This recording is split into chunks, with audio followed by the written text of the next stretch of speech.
We wanted to say good morning and welcome you to September's HR Connections event. And on behalf of Right Management, in particular Maureen, Tom, and Ryan Shea, and the entire Right Management Florida Caribbean family, we want to thank you for joining us this morning. My name is Deborah Shelton, and I'm Executive Vice President of C-Suite Services at Right Management. And I'm delighted to be the person to introduce you to your noted presenter today, my colleague, Lee Silverstein. He's one of our career coaches here with over 15 years of corporate leadership experience, and is in current role as a career management consultant with Right Management. He works out of the Tampa office, currently virtual with the rest of us, but he brings expert guidance that inspires, energizes, and facilitates the career management process from beginning to end. He is a proven strategic asset for talent in the career transition by building candidate skills and their confidence along the way. Drawing on his own insights gained by leading high-performing corporate teams, he has created and delivered programs in all aspects of career services, including but not limited to interviewing, personal branding, networking, and use of social media to enhance careers. As a coach, Lee's experience spans across several industries that include higher education, retail, as well as many others. Prior to joining Right Management, he served as a campus director for career services for Sanford Brown College in Tampa. And earlier in his career, he was a vice president with Macy's, where he served as a store manager in several locations. Lee is our social media guru at Right Management Florida Caribbean. I affectionately refer to him as Oz. He's even authored the book, The 10 Steps to Getting Discovered on LinkedIn, which has been quoted by media, including Reuters, on leveraging social media to enhance careers. He's active in the Tampa Bay area and is currently a volunteer with the Ronald McDonald House Charities. And all I can say is, Lee, we are delighted to have you here today, and I'm going to turn it over to you, and then we'll allow some question and answers at the end. Take it away, Lee. Deb, thank you so much for the kind, thoughtful introduction, and good morning, everybody. And thank you for allowing me to have this opportunity to share with you the power of LinkedIn. And that word was chosen intentionally because I personally have had the experience to benefit truly from the power of LinkedIn, as well as many other social media sites. For obvious reasons, there's different views of social media today, but I can tell you from personal experience, the number of people, and Maureen just recently shared her own story, that I have met through LinkedIn and have turned into not only wonderful professional connections, but personal friendships as well as a result of leveraging the tool. Now, what's interesting is we talk to our candidates overwhelmingly when they come to us and they're in career transition. They tell us in a survey, yeah, I really haven't spent much time looking at LinkedIn until now that I'm in a job search. And that is why LinkedIn, I think incorrectly, has been branded only as a job search tool, when truly it is so much more than that. It really does provide the opportunity to expand your network, reach your audience, engage with your targeted audience, share your brand, whether that be your corporate brand, your personal brand, and make those valuable connections. And I hope that your takeaways today will give you a new view of LinkedIn in a new light as a way, especially in the current environment where we don't have the ability to personally interact with people like we did, to leverage the tool to accomplish those goals. So let's get started. Now, there's 4 keys that I'm going to cover today with a bonus fifth, if you will. 4 keys to success. And I say the bonus fifth, just to jump ahead a little bit, LinkedIn within the last about 2 weeks recently rolled out some new updates, which I will also be sharing with you. But the 4 keys to success on LinkedIn are as follows. Number 1 is, what are you doing to attract your audience? Now, your audience varies depending on your role, your company, your industry, what you're trying to achieve. If you're a job seeker, your audience is likely hiring managers and recruiters. If you're in an HR role, your target audience might be new employees. It could be customers, whatever it might be.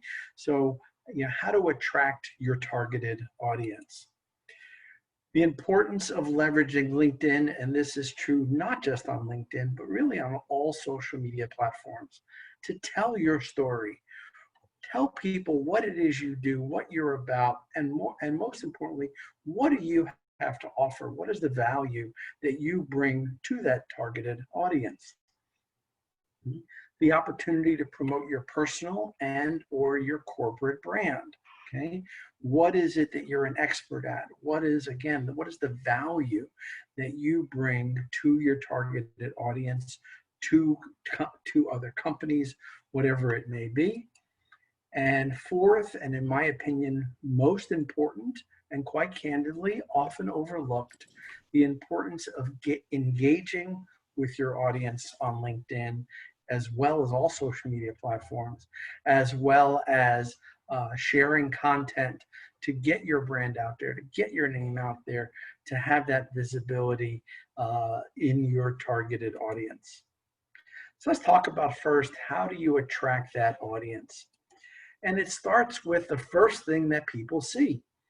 And that is what's known as your LinkedIn headline. Maureen, thank you for allowing me to share your profile here. But what you want to do here, and this is an opportunity for many people, is you want more than just your job title and company name under your name here. You have to, what I tell people is, you want to think like Google.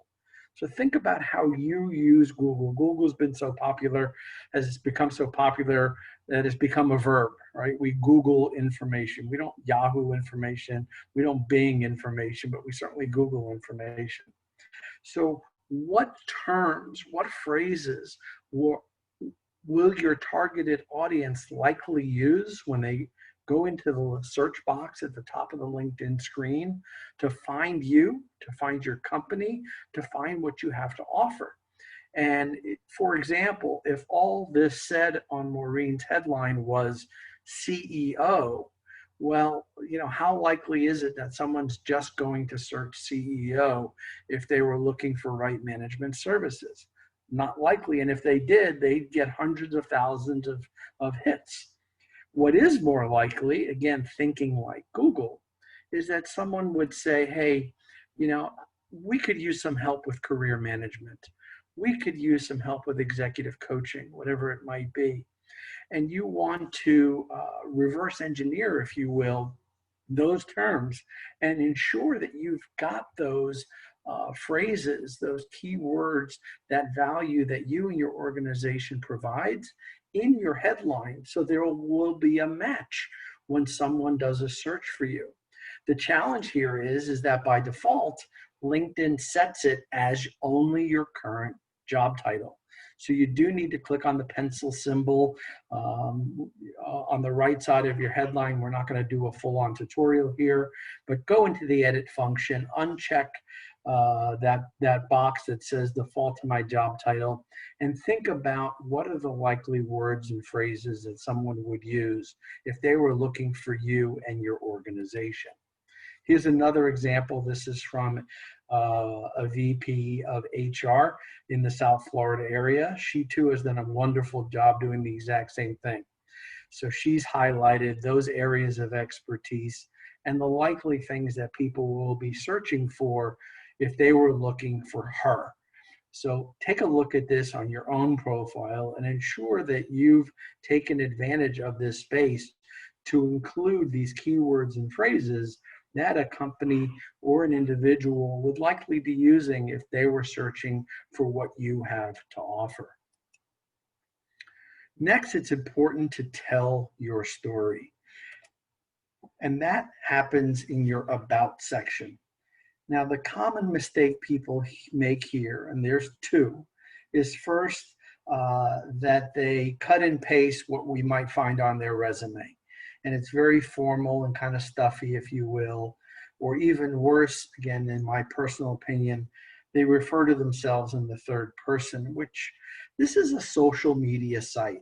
Don't ever forget, LinkedIn is a social media platform. There's almost 1 billion people on LinkedIn across the world.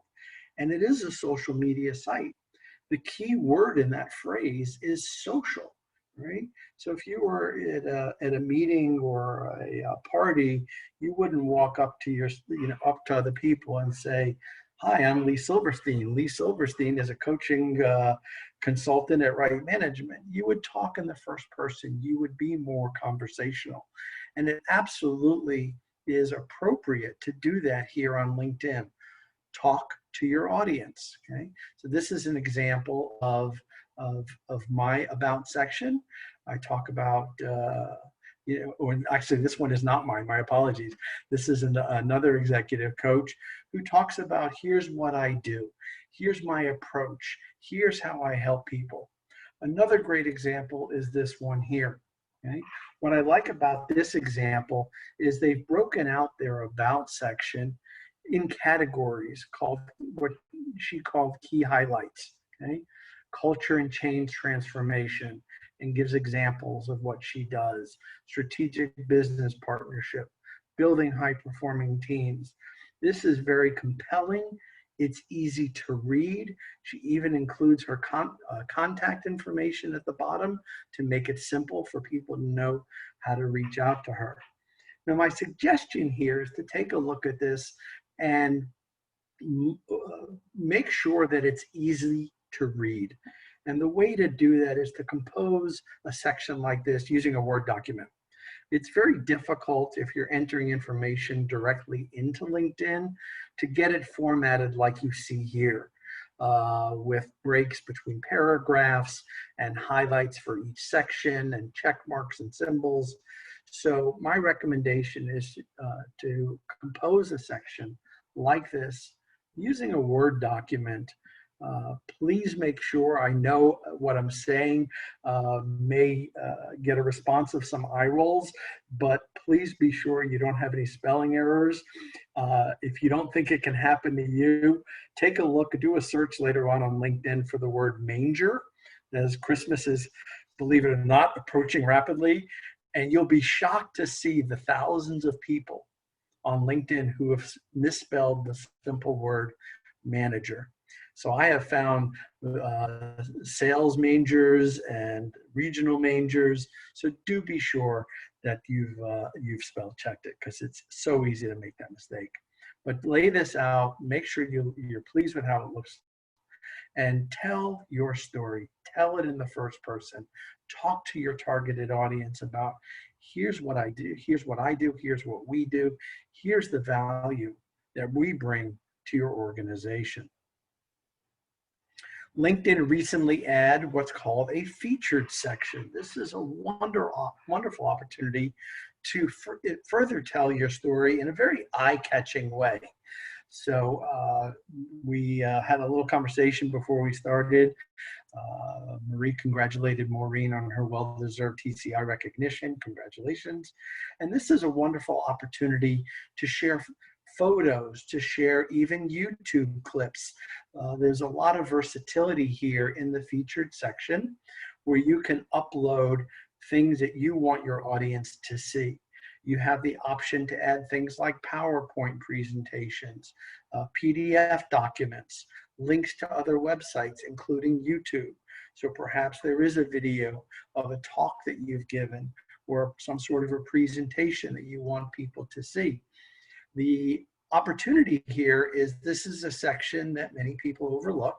So when you take advantage of it, I think you would agree, I did not blow this up. This is about the actual size, and it's quite eye-catching, and it will draw the attention of the viewer of your profile. So do take advantage of this relatively new feature known as the featured section on LinkedIn to enhance your story with multimedia content. Here's another example. This one comes from my own personal page. The first image you see is a YouTube video, a link to a personal website, as well as an article where I was quoted. So again, great ways to enhance your brand and gain visibility to your profile. How do you promote your brand? How do you get that visibility? Let's talk about that. This is a great example from our CFO, Lisa Wolf, sharing a video on some information. One of the things that you want to do here is provide value to your audience. One of the biggest mistakes that companies make on social media is they push. And when I say push, they push out their information. Buy our services, buy our product, do business with us, without first attempting to engage their audience by providing something of value. So Lisa has provided a video here of some helpful information. A while back, Maureen herself provided a great article on how to detoxify your body to stay healthy. So give people things of value, educate them, inform them, give them tools, provide them free resources, ways that they can find that the information that they've received from you and your organization has been helpful and has provided value to them, that they've learned something. And then you, in my opinion, you've earned the right now to ask them for something back, to do business with you, to buy your services, buy your products, come work for your organization. But you want to give, in my opinion, before you ask. So provide things like of value, like helpful information and articles.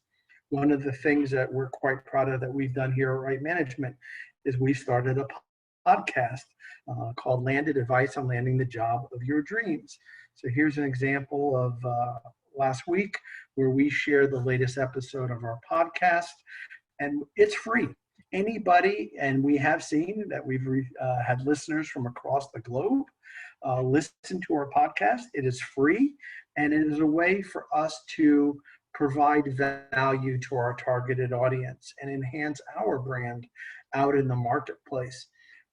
So this is a wonderful example of giving something to your targeted audience that they could learn from, that they can receive value of. And then we can reach out to our audience later on and talk about, here's what we do, here's why you should do business with us. So think about how can you provide value to your targeted audience. Another way to enhance your personal brand, and this too is something that is often overlooked, is when you're reaching out to people to make connections on LinkedIn. It's very easy, and the example I'm giving you here first is from the actual just LinkedIn desktop website, linkedin.com. And when you find somebody you want to connect with, you've seen that connect button. And we oftentimes we're guilty of just clicking that send now button that you see here. But what happens when you do that is I'm going to receive a connection request from you that just says Deb Shelton wants to connect with you. Well, I may not know who Deb is. I may not know what her intention is, why she wants to connect with me. And if you don't tell people who you are and why you're interested in connecting, there is a possibility they may just delete or ignore the request. So I do recommend that you take the extra step of adding a personalized note. Don't click the send now button, but take advantage of this option to add a note. Here's an example. This was a follow-up that I did after attending a Chamber of Commerce event, obviously pre-COVID, and I just shot Robert a quick note along with my connection request, saying, hey, it was great meeting you last night. As we talked, let's connect. And then I sent the invitation, and I do encourage you to do the same thing. Now, many of us use LinkedIn strictly using the LinkedIn app, and I'm going to talk about the app in a couple of places here in today's presentation. The way to personalize a connection request on the app is a little bit different, and I do want to walk you through it because I have found that many people are unaware of how to do this. So in order to personalize a connection request using the LinkedIn app, what you have to do is search the name of the person you want to connect with, but you do not want to click the connect button, which sounds counterintuitive. It certainly is. If I were to click that blue connect button, Greg would get just a connection request that says Lee wants to connect with you. Again, like I said, I always want to personalize those requests. So in order to do that using the app, instead of clicking connect, I'm going to click that more button. And when I do, I'm going to get a drop-down menu that looks like this, giving me the option to personalize my invite to Greg, which I always do. So I'll tap on personalize the invite, similar kind of message, send Greg a message, and then send the invitation. It's a way, again, I think it's a more professional way to connect with people, and it increases the likelihood that they're going to accept that connection request because you've taken the time to personalize that request. The other wonderful opportunity that you have with LinkedIn is to share your company's values by creating content, by posting articles around relevant content. And this one caught my eye. This was a while back when the CEO at the time of DHL shared an article, Why I'm a Strong Believer of Diversity in the Workplace. Now stop and think about that, especially if you're a member, if you would consider yourself part of a diverse population in some way. How would you feel as an employee if your own CEO shared an article like this? I know I would feel very empowered and feel very strongly that I was supported by the CEO of my organization who shared an article like this about their values. So think about that and think about how you and your team can share to the community and share to your targeted audience what it is that's important to you and your organization. What do you stand for? What is your mission? What are your values? Now, it's well and good to share articles, but what's important is that you also engage with those who engage with you.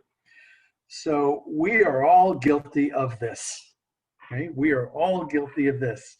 We don't even watch the cat video on Facebook, but we click like anyway, right? And we become a very like-focused culture. And I'm going to encourage you to invest a few more seconds and do more than just click thumbs up, but take the opportunity to comment and engage with your audience. So this was just a recent thread on a post, and you see there's engagement here. People are leaving comments. And not only that, but people are replying back. And this is your opportunity to enhance your network, to grow your network, to engage with other people by not just clicking the thumbs up, but leaving a thoughtful comment and replying back. If you're sharing articles like the example I gave before, the comment on diversity, it's also important that when people comment back to what you've posted, that you acknowledge that they took a few moments to share a comment and reply back, okay? So, you know, if you're sharing your thoughts, if you're sharing an article and people are taking the time to leave their feedback, I believe that it's important that you acknowledge that they did that and shared a comment and just reply back, just like you see here. So Sophia left a comment on Janie's post, and Janie replied back to Sophia saying, thank you, really nice of you to comment. One of the things that's very frustrating for people is when organizations post their links to their various social media platforms and say, like us on Facebook, engage with us on LinkedIn, and then they leave a comment or they ask a question and there's no response back from the organization who posted it. So this is important. Again, going back to the fact that social media is all about being social. It's important, if you were staying, again, I always use the cocktail party as a social media analogy. Someone said, well, what's a retweet? When we were talking about Twitter. I said, imagine you're standing at a party and Maureen and I are talking and she tells me a really funny story. And I walk across the room and I talk to Deb Shelton. I said, you got to hear the story Maureen just told me. That is a in-person version of a retweet. I took the story that Maureen told and reshared it with somebody else. So it's all about being social. So how would you feel if you were at a party and someone walked up to you and asked you a question or made a comment and they just looked at you and didn't respond, right? It's the same thing here in social media. If people are taking the time to comment or ask you questions, the onus really is on you to reply back, even if it's just a thank you for your comment, to keep that engagement up. It really paints you and your organization in a very positive light. Now, a new feature that LinkedIn recently added, and this is a wonderful tool if you want to try to get some engagement, is they've created a new feature where you can create a poll. And what a great way to get people to engage with you and your company. So right at the top, the same place where you would create a post, they've added this menu of these 6 options that you see at the bottom. Celebrate an occasion, find an expert, add a profile. But the one I'm particularly excited about is the create a poll. So you could create a poll just by clicking on the box at the top of the home screen and then putting your question, okay? And what are the options for response? Maybe it's, do you feel we'll be out of quarantine soon? Option 1, yes. Option 2, no. Or whatever the question might be. And put this out there and then see how people are responding and engage back to them, okay? Or maybe you're trying to get a read of your audience, how they feel about perhaps a service that you're thinking about offering or a new product, okay? Do you find yourself struggling with X, whatever X problem might be? Yes or no? And if you see overwhelmingly yes, then that is going to probably lead you down the path that there may be a market for whatever the concept is or the product or the service that you're thinking about rolling out. So a wonderful new way that LinkedIn has provided you to engage your audience is by creating polls. Okay. I want to talk about the latest updates. LinkedIn, within the last about 2 weeks, has rolled out some new updates. And I do want to talk about what I mean by rolled out. LinkedIn is very arbitrary in how they roll out new enhancements. I had a candidate that I was working with late last week who was having trouble finding something on LinkedIn, and we got on a Zoom call, and her LinkedIn screen looked totally different than mine. And I was scratching my head for a minute, and then I realized that LinkedIn had delivered the new update to her, but I hadn't received it yet. And it was 2 days later before I received the update. And it's arbitrary. It's not like your phone where you get a notification and you tap here for the newest update. They just roll it out in a fairly arbitrary fashion. So if you haven't seen some of the things that I'm going to share with you here right now, it's probably just a matter of days before you see these new features on your own profile. The one I'm most excited about is this one. We talked about the headline at the beginning of our presentation. Originally, you were limited to only 120 characters, which was barely 2 lines of those keywords and phrases that I mentioned before. They just increased this from 120 characters to 220 characters, which I didn't stop and count every letter, but as you can see here, I had no trouble filling 3 full lines of information for my targeted audience here as a result of this new update. So if you've been frustrated, or as a result of today's presentation, you want to go back and take a look at your headline, just know that you've got a lot more space here to work with. And if you exceed it, as soon as you're entering this information, you'll get a little red warning saying you've exceeded the character count. But as you can see, 3 full lines pretty much should help you convey and include the keywords and phrases that you would want to include. Okay. This new update, which Maureen and I were just talking about before starting our call today, is an exciting new feature. The only challenge is right now it's only available on a mobile device, and as I walk you through it, you'll understand why. And this is the ability to let people know how to pronounce your name. Using the LinkedIn app, you are provided with up to 10 seconds to pronounce your name if you find people are often mispronouncing your name. Now, if you want to get creative, that 10 seconds, you might be able to add a little bit more to it, okay? My name is pronounced Lee Silverstein. If I can help you with your career management needs, please don't hesitate to reach out to me.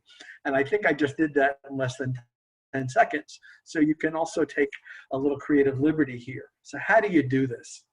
What you want to do is you want to open the LinkedIn app, and at the top left corner, you see your avatar, which is the really small version of your profile photo. You want to tap on that. Once you tap on that, this is the screen that you will see. And you want to tap where it says View Profile Settings. So you'll tap there. Okay. Third screen pops up. This is a number of steps, and you want to take advantage of the edit feature because you're going to be editing your profile to include your pronunciation. So you want to tap on the pencil symbol, which allows you to edit. So tap on the pencil symbol.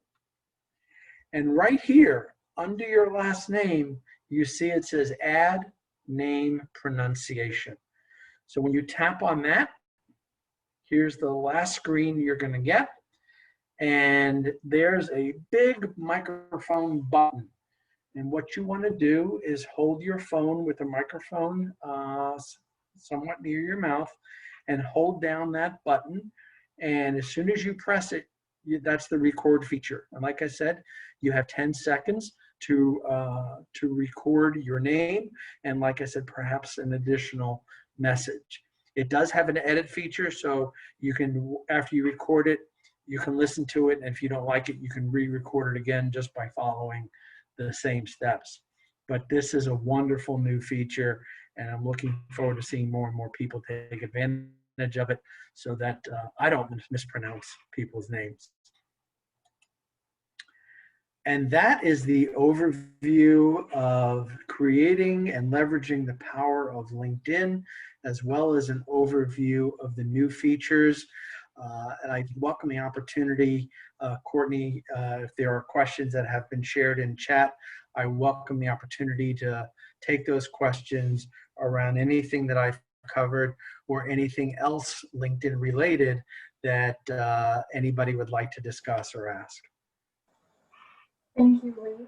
If anyone has any questions, again, please feel free to ask in the chat. I'll be monitoring and reading them off as they come in. It was a great presentation. I think I'm going to go to my LinkedIn profile after this call too and make some changes too. Thank you. So any questions or information that we can share with our audience?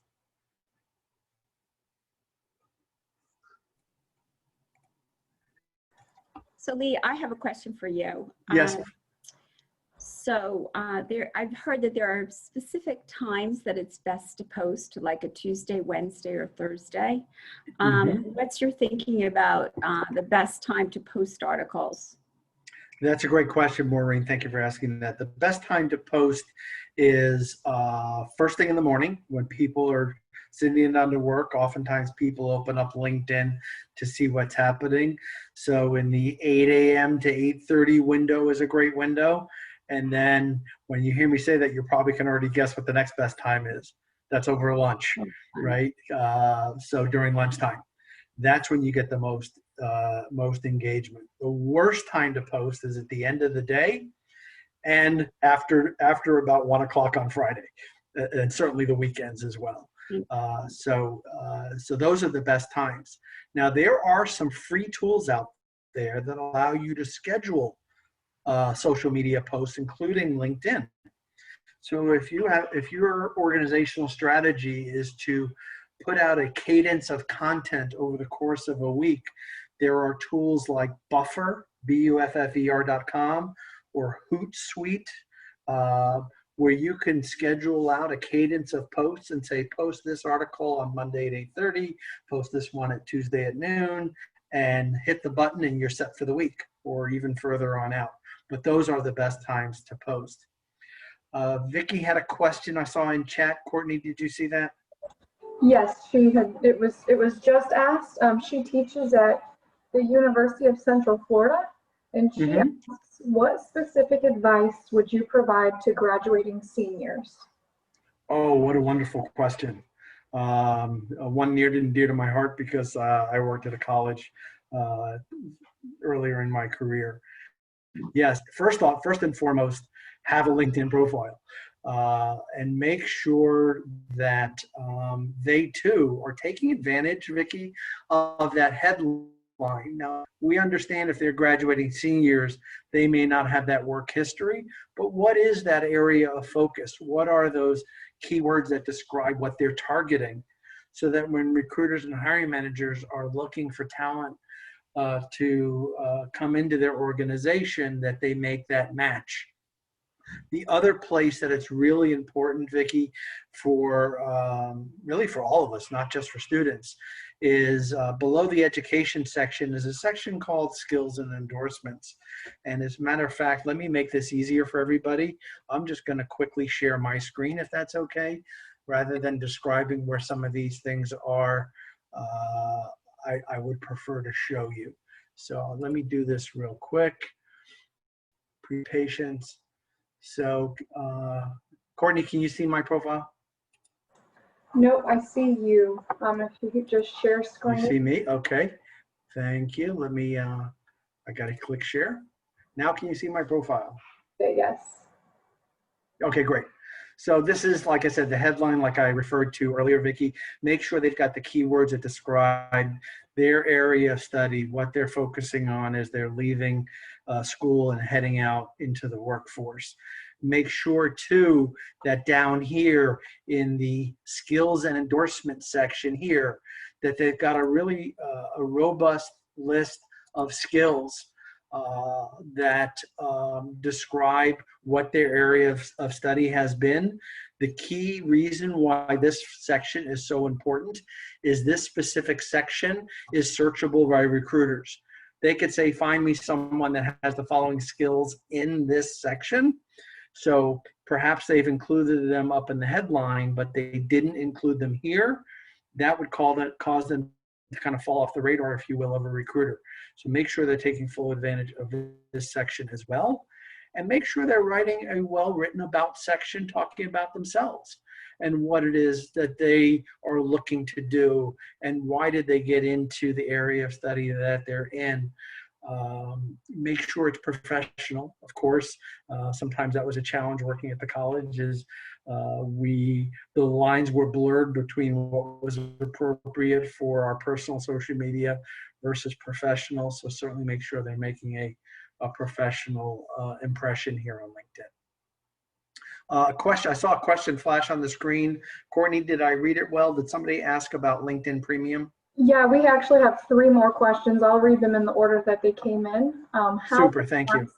What are your thoughts on the value of upgrading to premium? So Howard, I'm a big fan of LinkedIn Premium, and I'll explain why. There's about 4 reasons why.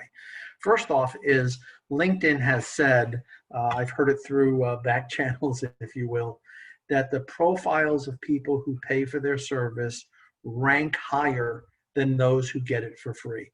So when I say rank, I'll use Google again as an example. When you Google something, how often do you go past page 1, maybe page 2, when you're searching for information, right? If we don't find it on page 1 or page 2, we just move on.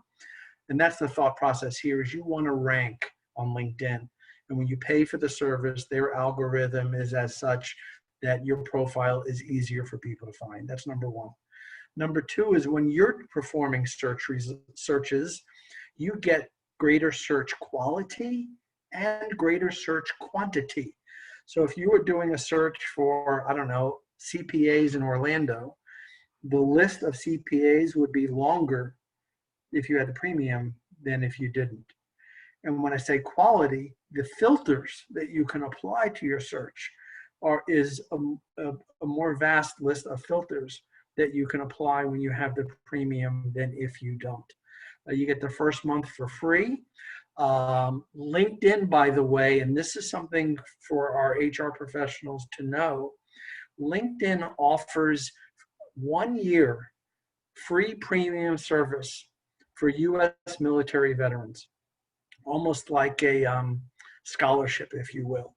So if you are a veteran of the U.S. military and you have a free account, you can apply to be upgraded free for a year to premium. All you need to do, there's a number of articles out there, just Google free LinkedIn Premium for veterans. And it's a form that needs to be filled out. You need to provide some information.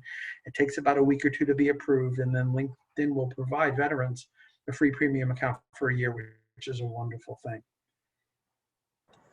Thank you. Lori asks, what are your thoughts on having presentations or other information on your profile? If a positive addition, how often should we update the materials? A great question. I'm a big fan, Lori, first and foremost, just because of the visibility. When someone looks at my profile, you can't help but just catch your eye to just these color images. And this is a new feature. LinkedIn used to have this buried in the About section, and the images were maybe about 15% of the size. They were little thumbnails. So I do believe that it's a great way to enhance your brand, enhance your offering. Going back to Vicky's example, if I'm a student, perhaps I'm giving some sort of a presentation in front of a class, that I'm pretty proud of. Good way to enhance your brand, because you can link to YouTube videos or online portfolios. So yes, I think it's something that we all should find a way to take advantage of, and refresh it, every few weeks, even if it just means changing the order. We're so quick to just scroll in everything we do. LinkedIn's is included in. So maybe if you're tired of seeing the first three things, go into the edit feature here and notice I've got this little icon. I can move these around. So maybe I don't have new content to add, but maybe you're just going to change the order so that when people see my profile, they see a different view. Thank you. And Marie asks, the lines between personal and work are being blurred with working from home. How do we ensure that LinkedIn remains a business social platform? Well, we can only control ourselves. And I have seen the same thing, unfortunately. I agree. All we can do is encourage the people within our circle and make sure they're aware of the differences between the platforms, right? Your vacation photos and your opinions, my opinion shouldn't be shared anywhere, but if they are, LinkedIn is not the place to share that, because everything you do on LinkedIn is part of your brand, whether it's positive or negative. So if you are sharing political posts or even religious posts, understand that there's going to be an audience that may not be comfortable with what that person's sharing, and it could impact your goals on LinkedIn, your ability to engage your audience, to hire candidates, whatever it might be, to get a job even. Now, what people often are not aware of is that even a simple like can impact and have a visibility on LinkedIn. So I'm going to find an example here. Okay, so Brit supports this. You see people like. So a few months ago, someone had shared, and I don't even remember what the topic was, but it was a picture of a woman in a bikini on the beach on LinkedIn. And someone in my network, all they did was click thumbs up, like, and there it was in my feed, only because they clicked thumbs up. They didn't even post the article themselves. And that person probably wasn't aware that their like got broadcasted to their whole network. So you should be aware too, is not only should you not be sharing content that's not appropriate for work, you should not even be engaging with it. A simple like will appear on everybody in your network's feed. So be aware of that and understand. And I appreciate you bringing that comment up, because it's one that I've been pretty focused on, and it has been a challenge. Our next question is a great segue into what you just spoke about. Elaine says and asks, just as you mentioned, balance of personal with professional profile for college students, how would you balance personal brand while employed in a corporation with strong boundaries related to referencing anything related to work? That's a challenge. That is a challenge. And I don't know that I have a clear answer there, because you've got to follow the guidelines at work first and foremost. So perhaps your personal branding, my advice would be take your personal branding to a different platform. Use LinkedIn for work, because what you can't do, and I'm guessing this is where your thought process is going with this question, you can't have two profiles. Okay? LinkedIn only allows one, though I've never seen them take somebody's profile down. But if somebody looks and searches Lee Silverstein and they find me twice, how are they going to know which one to reach out to me on? How are they going to know which one I'm active on for what purpose? And you're going to wind up with a real jumbled mess on your hand. You're going to get connection requests for people who want to engage with you at work on your personal profile, and vice versa. And it's really going to turn into a jumbled mess. So I would recommend that you pick a different platform for whatever personal things that you want to share. I host my own podcast and have for 5 years. You do see on my screen, it is mentioned, but I don't post on LinkedIn about it. I don't share things on LinkedIn because I know the focus on my LinkedIn profile is for the work that I do at Right Management. So I just have it mentioned as an FYI, but all of the engagement and things that I do to promote that other podcast is done on other social media platforms, not on LinkedIn. And that's probably going to be your best option. Thank you. Amani asks, what if you want to do a career change that is a bit out of your current career path? How can you make your LinkedIn profile show the change in interest and not that you didn't just accidentally apply for the wrong job? Wow, what a wonderful question, Amani. Similar type of advice. Your work history is going to be what it is. You can't change your work history. But if your work history has been, say, in finance, and you decided you want to get into marketing, what I would do is two things. I would put the marketing related keywords and phrases in my headline, because that's what people are going to be searching for. And then be creative in your about story and talk about what, your background and what you're looking to do next and why. After spending a few years in the finance and accounting industry, I realized my true passion was in creating brands, creating logo.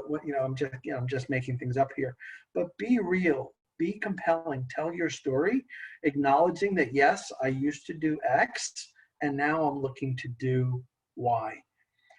And that would be my approach to do that. And make sure that you've got those new skills and those skills that you're targeting here in your headline, and again, down in that skills and endorsement section that we talked about earlier. We've got one more question in the chat, so if anyone has any questions, feel free to ask them. Danielle asks, is there any way to make changes to my profile so it does not alert people in my network of the changes? I have people I currently work with that I'm connected to that I do not want receiving alerts of all the upgrades that I will be making to my profile. So good news on that front is LinkedIn recently changed their notifications, and the only notifications that can go out are if you land a new job. There's three: a new job, new education, or a work anniversary. No notifications go out for any other changes. So it used to be if I made a change to my headline or redid my about section, as soon as I hit save, and I could turn it off, but a notification could go out to my network saying Lee updated his profile. Now it's only limited to, like I said, new education and new job. So if I go here, and let me show you this, if I go here to add a new job and I click the plus symbol, look right here. It says share with network. So if I have a new job and I don't want to broadcast it, I'm just going to keep this button off. If I want people to know, hey, I landed a new job and congratulate me, I'm going to slide this on. So you have the ability to turn this on and off. The exact same button is available down in the education field too. So if you got a new degree, you can do the share with network as well. And those are the only notifications that go out to your network. They've cut off all of the other notifications. Now, if you are in a job search, okay, you can add right here in the intro section, looking for a new job. Okay. And I'm not going to walk through all of the how you do this. You know, you can, what titles, what locations are you looking for? But what I want to show you is here, the visibility. Choose who sees you're open to a new job. So you can either let everybody in your network know, and it's going to put a little frame on your photo that says, and you probably have seen this, open to work, or you can just flag it that only people who are recruiters will know that you're looking for a new job. And what I mean by that is the recruiting platform that LinkedIn offers is very expensive. I think it's somewhere $500, $700 a month. It's not something the general public has. Only somebody who is a recruiter would have access to that platform, and they could search for people who flag their accounts as open to work. The general public would never see it. So if I set that up and said recruiters only, people viewing my profile like you are now would not know that I had set that up. Only somebody that has the recruiting platform. So that's my thoughts there. You only have to worry about a new job, new education, and a work anniversary. Nothing else gets broadcasted out. Thank you. And we don't currently have any other questions. So if anybody has anyone, please just go ahead and ask now in the chat. I did want to share that Christine shared the Landed podcast link in the chat. So feel free to check that out. And we'll be sure to send that link out to you on the reminder. Yeah, so we put out a new episode every other week, sharing job search tips and advice. I also want to add that if anybody is interested in connecting with me on LinkedIn, I'd be more than happy to accept those connection requests. And thank you for allowing me to share this information with you this morning. I greatly appreciate it. Thank you, Deborah. Thank you, Maureen. Thank you, Lee. And I hope everyone has a great rest of their day. Yes, everybody enjoy their week. And next month, we will have a presentation on closing the skills gap, what workers are looking for today. Manpower just completed a survey of 14,000 workers in, I think it's 16 different countries. So it will be very up to the minute research on what workers are looking for. So we look forward to seeing you next month. Thank you, Lee. Thank you, Courtney. Thank you, Deborah. Thank you, Christine. Everybody. Thank you, Courtney. Okay. Have a great day, everybody. Bye-bye. Thank you. Thank you, Deb.